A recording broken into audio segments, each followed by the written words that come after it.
1997년에 결성된 이래로 현재까지도 활발히 활동하고 있는 일본의 장수 아이돌 그룹 모닝구 무스메 좋아하셨던 분들 많으시죠? 저는 개인적으로 일본에 유학을 가기 전에 한국에서 모닝구 무스메를 처음 접했을 때는 뭐 이런 촌스러운 애들이 다 있지라고 생각을 했는데, 그러던 제가 일본에 살게 되면서 언젠가부터 서서히 모닝구 무스메에 스며들게 되더라고요. 매일같이 TV만 틀면 나오는 데다가 결정적으로 우타방 같은 프로에 출연하는 모습을 보면서 멤버 개개인마다 가지고 있는 특유의 캐릭터에 매력을 느끼게 된 것 같습니다. 따지고 보면은 이시바시 타카하키의 역할이 컸던 것 같네요. 원년 member들의 졸업 이후에는 전성기 때만큼의 인기는 누리지 못하지만은 현재까지도 일단 싱글을 냈다 하면은 기본적으로 3위권 안에는 들 정도로 굳건한 코어 팬들의 지지를 받고 있습니다. 걸그룹 하면은 그룹 내 센터를 빼놓을 수 없는데요. 이번 영상에서는 26년의 역사를 지닌 장수 아이돌 그룹 모닝구 무스메의 역사를 바꾼 에이스 3명에 대해서 한번 이야기해 보도록 하겠습니다. 2011년에 9기 멤버로 모닝구 무스메에 합류한 뒤 뛰어난 실력으로 순식간에 에이스에 등극한 사야시 리오는 사실 모닝구 무스메에 가입하기 이전부터 극기를 인정을 받았는데요. 2010년에 모닝구 무스메의 뮤지컬 무대에 출연할 여배우를 모집하는 오디션에 합격을 하면서 꿈에 그리던 모닝구 무스메와 함께 공연을 하게 됩니다. 오디션 최종 합격자 5명 중에서도 사야시 리오는 눈에 띄는 연기력과 퍼포먼스 실력으로 당시 모닝구 무스메 멤버들 사이에서는 만약에 사야시 리오가 모닝구 무스메 오디션에 지원을 하게 되면 반드시 합격할 거라는 말이 나올 정도였습니다. 그리고 4년 만에 열린 추가 멤버 모집 오디션에 모두의 예상대로 사야시 리오는 압도적인 실력으로 합격을 하게 되는데, 훗날 츠쿠가 사야시 리오를 그룹에 합류시키기 위해 4년 만에 오디션을 열었다는 말이 나올 정도였으니 사야시 리오의 실력이 뛰어나긴 했나 봅니다. 사야시 리오 하면은 발군의 댄스 실력과 높은 프로의식을 빼놓을 수 없는데요. 이미 초등학교 때부터 연예인을 꿈꾸면서 액터스 스쿨 히로시마에서 갈고 닦은 실력이 마침내 결실을 맺게 되는데, 사야시 리오가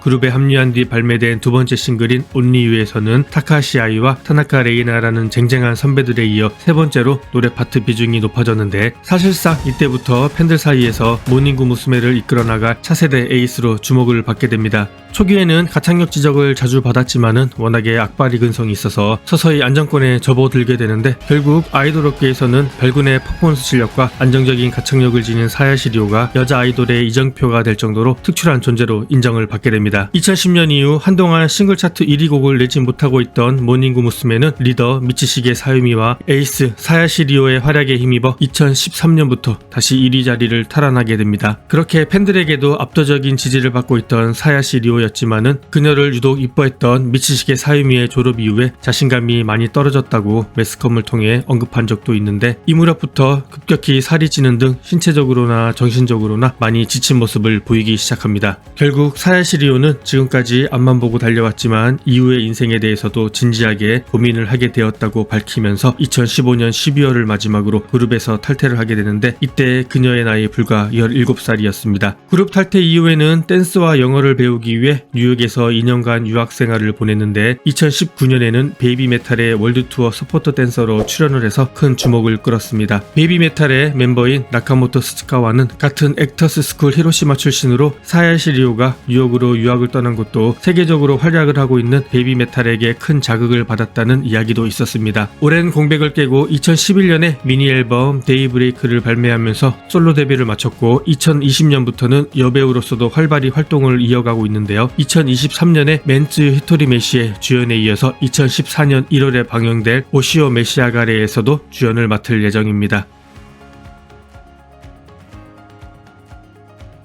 모닝구 무스메의 긴 역사를 구분할 때 압도적인 퍼포먼스로 많은 코어 팬들로부터 사랑을 받은 플라티나기를 상징하는 인물로 모닝구 무스메 역대 멤버들 중에서도 최고의 가창력을 자랑하는 타카시 아이. 제가 일본에 있을 때 새 멤버로 합류해서 기센 기존 멤버들 사이에서 뻘쭘해하면서 눈치를 보던 타카시 아이가 이렇게 모닝구 무스메 역사의 한 획을 그은 인물이 되었다는 게 참 감회가 새로운데요. 2001년에 5기 멤버로 모닝구 무스메에 합류한 타카시 아이는 모닝구 무스메의 황금기를 맛본 멤버이기도 하죠. 있는데요. 고토마키를 비롯해서 캐릭터가 분명한 멤버들 사이에서 타카시 아이를 비롯한 5기 멤버들은 좀처럼 존재감을 드러내지 못했는데요. 하지만 최전성기 멤버들이 한 명씩 졸업을 하면서 모닝구 무스메의 인기도 예전만 못하게 됩니다. 그런 와중에 타카시 아이는 2007년에 급작스럽게 리더에 취임을 하게 되는데 이 시기에 많은 아이돌 그룹이 데뷔를 하면서 이른바 아이돌 전국시대에 돌입하게 됩니다. 치고 올라오는 후배들과의 경쟁에서 뒤처지지 않기 위해 이 시기에 모닝구 무스메는 전성기 때와는 다른 격렬하고 멋진 퍼포먼스를 전면에 내세운 새로운 모습으로 거듭나게 됩니다. 이때 츠ን코의 주문은 무조건 댄스 스킬을 연마하라 였다고 합니다. 그 노력의 결과로 2009년에 2년 만에 싱글 차트 1위를 탈환하게 되는데요.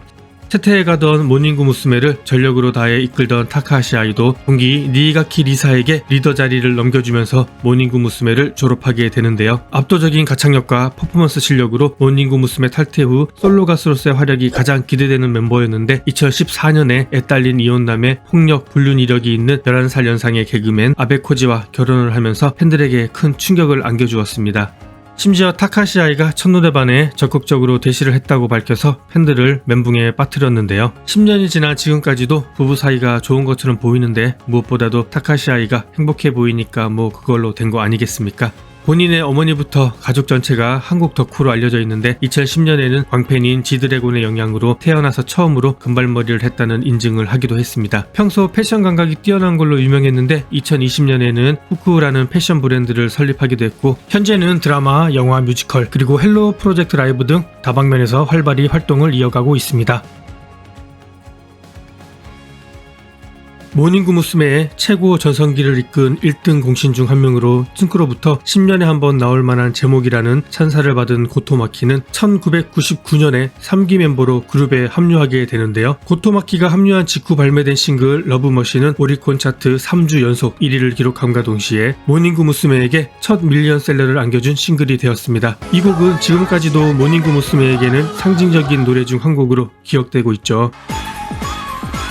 2001년에는 아이노 바카야로로 솔로 데뷔를 하는데 이 곡이 오리콘 차트 1위를 차지하면서 최연소 오리콘 1위 핫샷 데뷔와 함께 헬로 프로젝트 사상 유일한 솔로 1위 곡으로 기록되고 있습니다. 이렇게 승승장구하던 고토마키는 2002년에 3년이라는 짧은 그룹 활동을 마감하고 솔로 활동에 전념하기 위해 그룹에서 탈퇴를 하는데요. 탈퇴 후에도 꾸준히 탑10 히트곡을 냈으며 2006년에는 한국에서 내한 공연을 개최하기도 했고 2007년에는 일본의 총리관저에서 열린 국제행사에 참석해서 축가를 부를 정도로 여전히 고토마키의 위상은 높았습니다. 하지만 그런 고토마키의 인생을 송두리째 바꾼 것이 남동생 고토유키의 체포였습니다. 2001년경부터 미성년자 신분으로 유흥업소에서 술을 마시는 장면이 찍히면서 연예계에서 퇴출된 이후에도 온갖 기행을 일삼았는데 2007년에는 공사장에서 경비원을 구타하고 100만엔 상당의 구리선을 훔쳐 절도 용의자로 체포되었는데 고토유키는 약 10건의 구리선 절도 및 강도 사건을 시인하면서 징역 5년 6개월을 선고받게 됩니다. 동생의 체포로 고토마키는 2007년에 헬로 프로젝트를 졸업하면서 사실상 활동 중지에 들어갔는데요. 2008년에는 에이벡스로 이적을 하면서 재기를 노렸지만은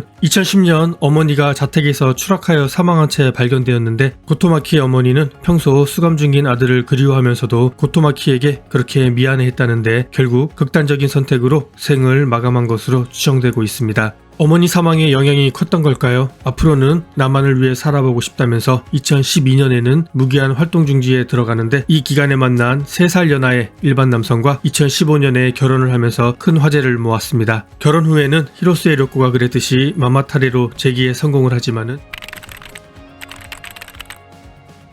2019년에 5살 연하의 전 남친과의 불륜이 발각되면서 또다시 활동 중지에 들어가게 됩니다. 고토마키는 부정했지만은 불륜 이유가 남편의 가정폭력 때문이라는 소문도 돌았습니다. 아무튼 막다른 길에 몰린 고토마키는 2021년에 세미 집을 발매하면서 다시 한번 재기를 노리는데 이 사진집이 5세를 찍을 정도로 좋은 반응을 얻으면서 스테디셀러에 등극하게 됩니다. 개인적으로 아이노 바카야로를 참 좋아해서 요즘에도 가끔씩 듣고 있는데 그때 고토마키가 이렇게 파란만장한 인생을 살게 될지 누가 알았겠습니까? 안타까운 마음이 크지만 그래도 2022년에는 일본판 복면가왕 시즌2에서 우승을 하면서 녹슬지 않은 기량을 발휘했고요. 2022년 12월에는 스즈키 야미와 함께 크리스마스 라이브를 개최하는 등 여전히 가수 가수로서 활발히 활동을 하고 있습니다. 참고로 동생 고토유키는 2022년 치바현 야치마타시의회 의원 선거에서 당선됐는데요. 아쿠묘와 무메니 마사루라고 한자 그대로 악명은 무명을 이긴다는 말인데 일본에서도 딱 고토유키의 당선을 두고 하는 말이라고 하는데 납득이 가는 말인 것 같습니다.